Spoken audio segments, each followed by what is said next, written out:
My dreams occasionally approached the fantastical in character, though falling somewhat short of coherence. One scene is especially stamped upon my recollection. That of a dank, fetid, reed-choked marsh under a gray autumn sky.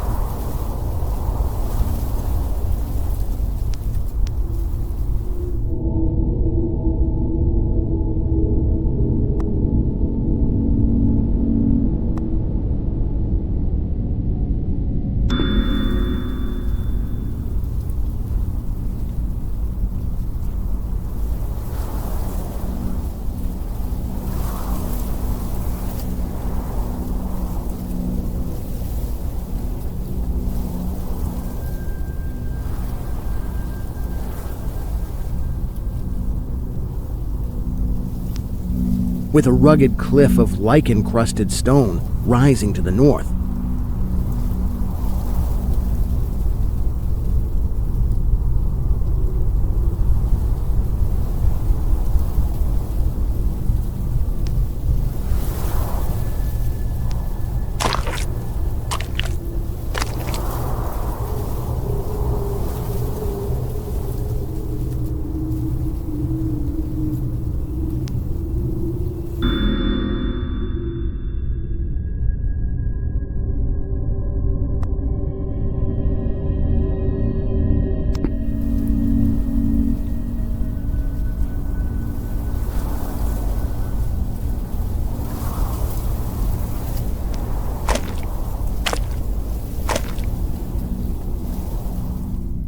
Impelled by some obscure quest, I ascended a rift or cleft in this beetling precipice.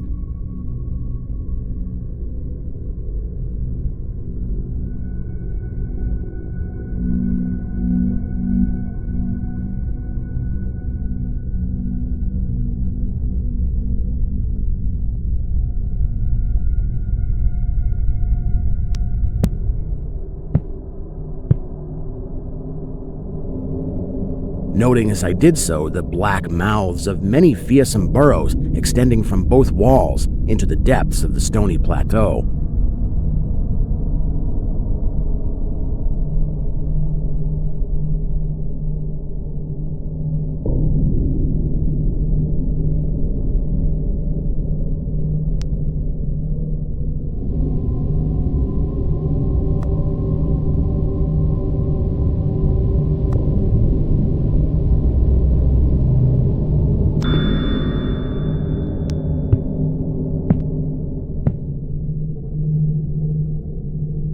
At several points, the passage was roofed over by the choking of the upper parts of the narrow fissure, these places being exceedingly dark and forbidding the perception of such burrows as may have existed there. In one such dark space, I felt conscious of a singular accession of fright, as if some subtle and bodiless emanation from the abyss were engulfing my spirit. But the blackness was too great for me to perceive the source of my alarm.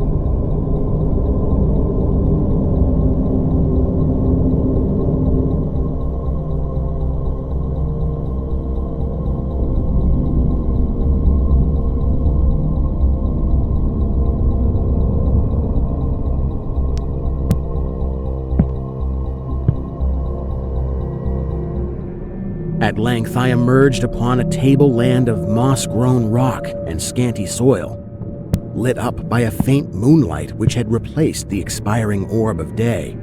Casting my eyes about, I beheld no living object, but was sensible of a very peculiar stirring far below me amongst the whispering rushes of the pestilential swamp I had lately quitted.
After walking for some distance, I encountered the rusty tracks of a street railway and the worm-eaten poles which still held the limp and sagging trolley wire.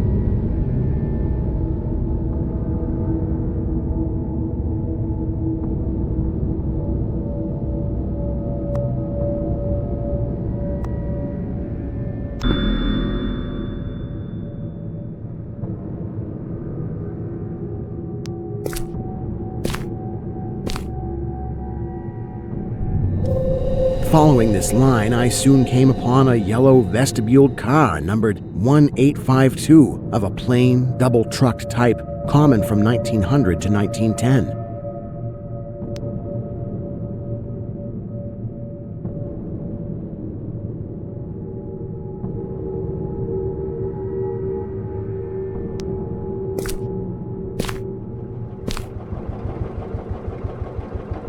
It was untenanted, but evidently ready to start.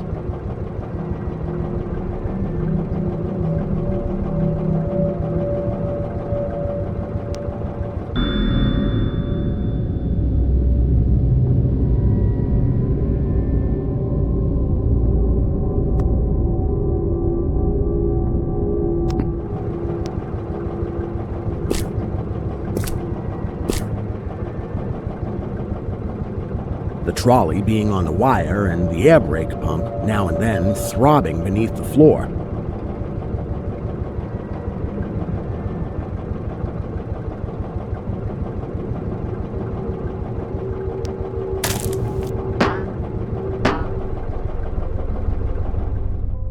I boarded it and looked vainly about for the light switch.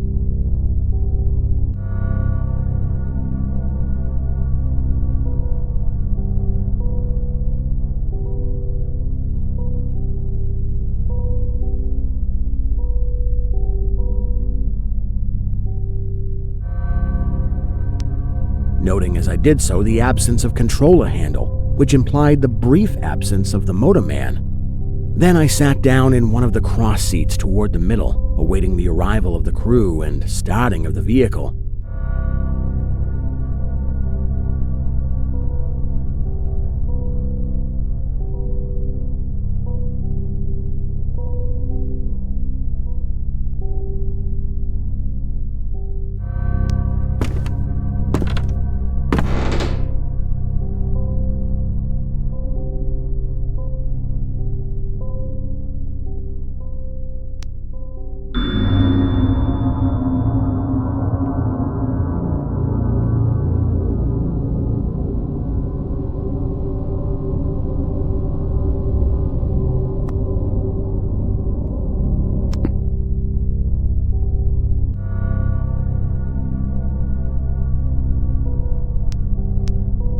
Presently, I heard a swishing in the sparse grass toward the left and saw the dark forms of two men looming up in the moonlight. They had the regulation caps of a railway company, and I could not doubt but that they were the conductor and motorman. Then one of them sniffed with singular sharpness and raised his face to howl at the moon. The other dropped on all fours to run toward the car. I leapt up and at once raced madly out of that car.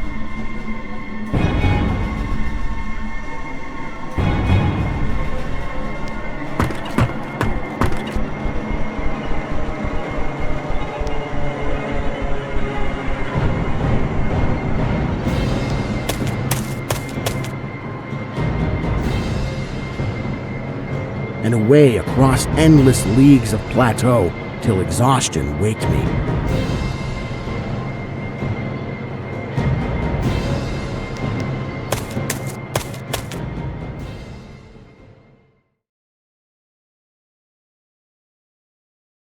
doing this not because the conductor had dropped on all fours, but because the face of the motorman was a mere white cone, tapering to one blood-red tentacle.